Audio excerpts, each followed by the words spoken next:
Saludos, estimados participantes. En esta clase número 6 de electricidad básica abordaremos el cálculo y medición de inductancia y capacitancia. Comencemos con la inductancia. En electromagnetismo y electrónica, la inductancia es una medida que nos indica la magnitud de la oposición a un cambio de corriente de un inductor o bobina. El mismo almacena energía cuando es puesto en presencia de un campo magnético y se define como la relación entre el flujo magnético y la intensidad de corriente eléctrica que circula por la bobina y el número de vueltas N del devanado. Como habíamos observado en clases anteriores, cuando una corriente eléctrica circula a través de un conductor, un cable por ejemplo, se crea un campo magnético alrededor del mismo. Sin embargo, cuando este cable es entorchado en vueltas, el campo magnético se magnifica, de manera que se hace más fuerte mientras más vueltas tenga el cable. A este entorchado se le llama bobina y su conjunto de vueltas es el devanado de la bobina. Por esta razón, el elemento activo de la inductancia es la bobina, la cual se simboliza en los planos con una línea en forma de arrollado o de resorte, por decirlo de alguna manera. En las fórmulas, la inductancia se representa con la letra L y su unidad de medición es el henry, aunque las formas más utilizadas en la práctica son sus submúltiplos, micro, nano y picohenrios. Las bobinas o inductores pueden tener diferentes aspectos y características, como las que podemos ver en la imagen, de manera que se construyen con un alambre con un recubrimiento aislante de barniz que se llama alambre esmaltado.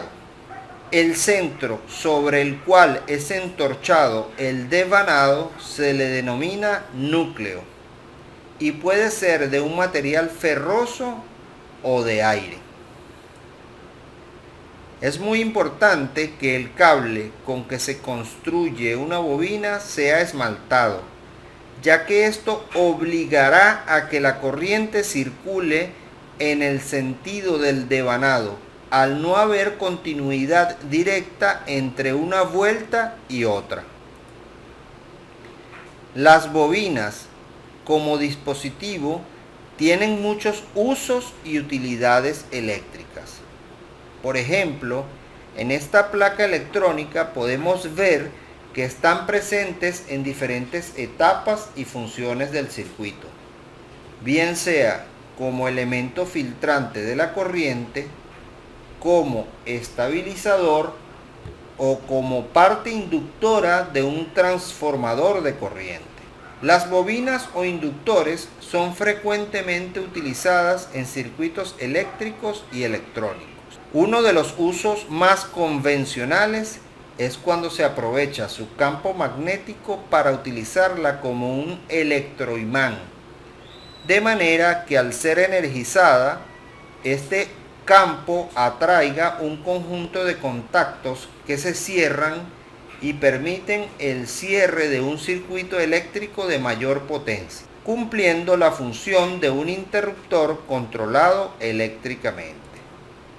Este principio es aprovechado en dispositivos electromagnéticos denominados relés o contactores, cuya única diferencia es la potencia que manejan, por lo que los relés manejan potencias menores y por lo tanto son menos robustos que los contactores. El funcionamiento de estos dispositivos será abordado con mayor detalle y profundidad en la materia de sistemas eléctricos.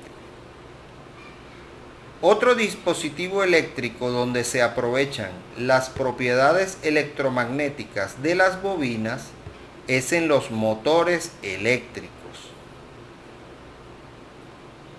Una característica muy importante a resaltar es el comportamiento del elemento inductor ante los diferentes tipos de corriente.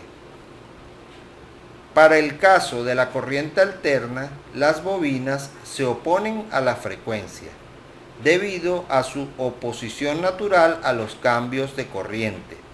Esta condición es conocida como reactancia inductiva. En cambio, en corriente directa, se comporta como un cortocircuito, o mejor dicho, como un cable común y corriente, sin entorchar. Es decir, que la caída de tensión en la bobina es cero. Gracias a estas características de comportamiento de los inductores ante los diferentes tipos de corriente, estos son utilizados en circuitos filtro. El cálculo de la inductancia de una asociación de bobinas es parecido a las asociaciones de resistencias, ya que cuando están en serie, la inductancia total de un circuito será igual a la suma de cada una de las inductancias del circuito. Es decir, la inductancia total o en serie es igual a inductancia 1 más la inductancia 2 más las inductancias que se encuentren en serie. Y para las inductancias en paralelo, el inverso de la inductancia total es igual a la suma de los inversos de cada inductancia.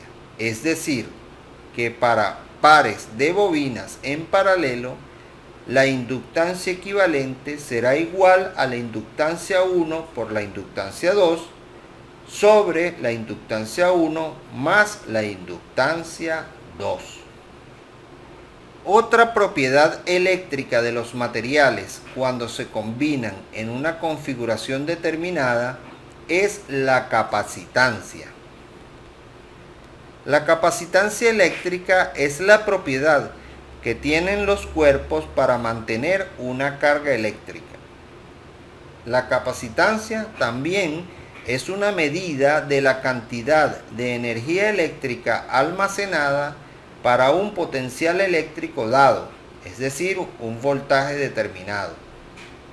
El dispositivo más común que almacena energía de esta forma es el condensador, o también conocido como capacitor. Un condensador eléctrico es un dispositivo pasivo que tiene la propiedad física de almacenar energía sustentando un campo eléctrico. Está formado por un par de superficies conductoras, generalmente en forma de láminas o placas, separadas por un material dieléctrico o por vacío. Es importante resaltar que la capacitancia de un condensador puede depender en gran medida de la separación, disposición y material de construcción tanto de sus placas como del núcleo dieléctrico.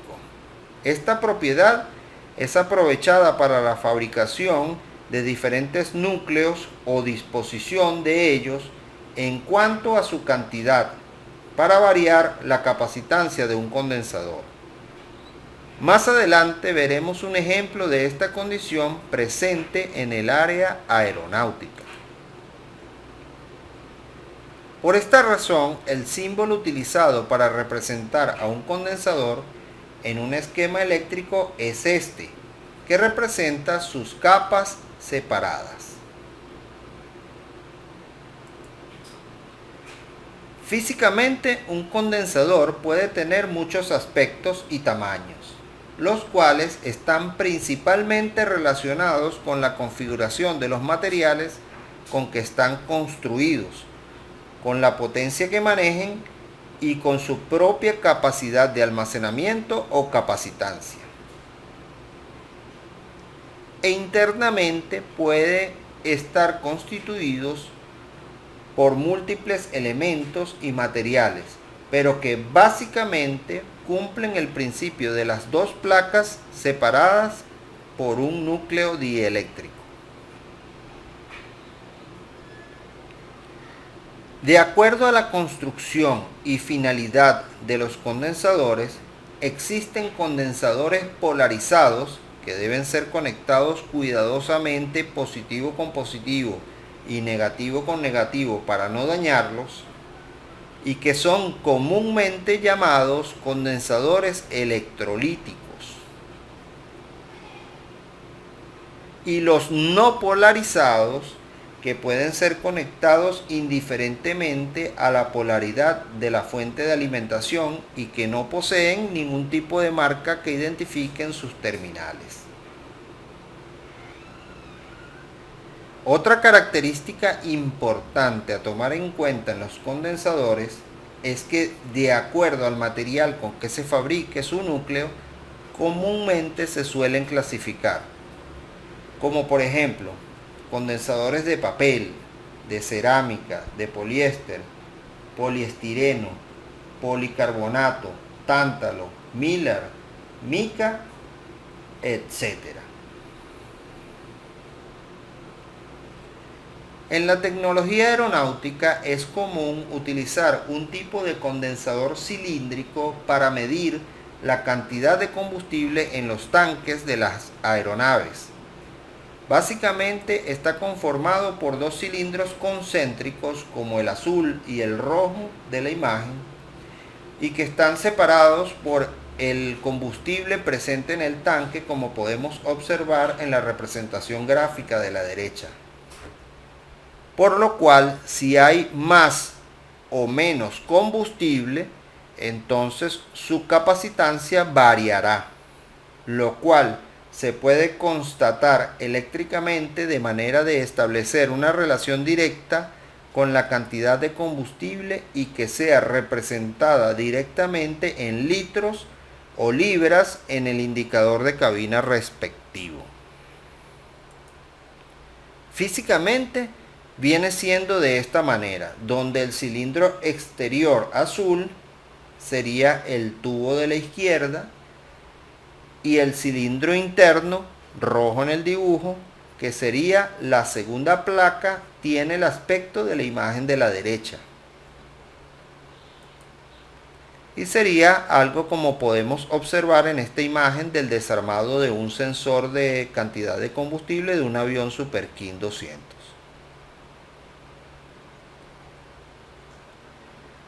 En resumen, los condensadores almacenan energía, y esta energía puede ser representada con una magnitud denominada capacitancia y cuya unidad de medición es el faradio, pero que comúnmente se maneja en el orden de los micro, nano y picofaradios. El comportamiento eléctrico de un condensador es sencillo. Se carga en paralelo y se descarga en serie.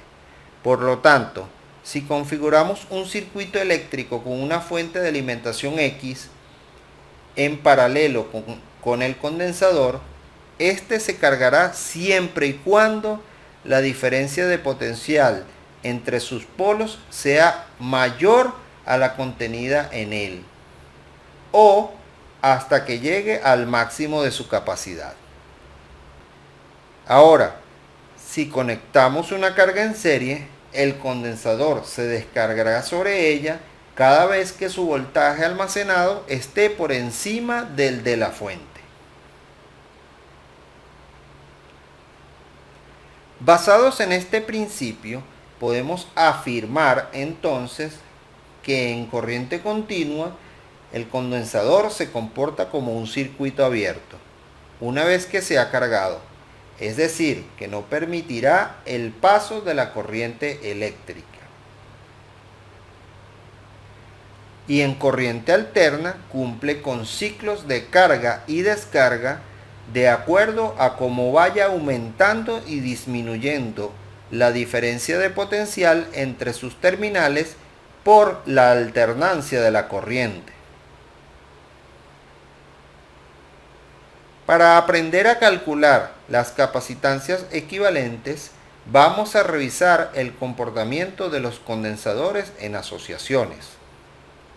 Lo más relevante a resaltar es que, a diferencia de las resistencias y de las bobinas, en los condensadores, cuando están asociados en serie, para conocer la capacitancia equivalente se suman los inversos de sus elementos. Entonces, la capacitancia total será de capacitancia 1 por capacitancia 2 sobre capacitancia 1 más capacitancia 2.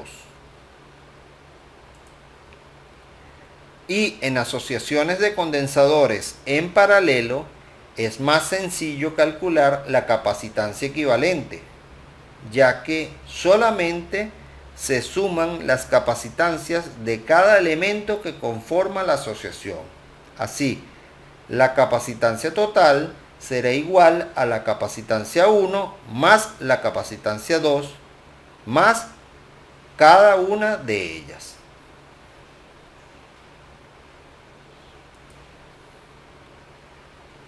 Para medir inductancias y capacitancias se utilizan equipos multímetros específicos para estas funciones, llamados inductómetros y capacímetros.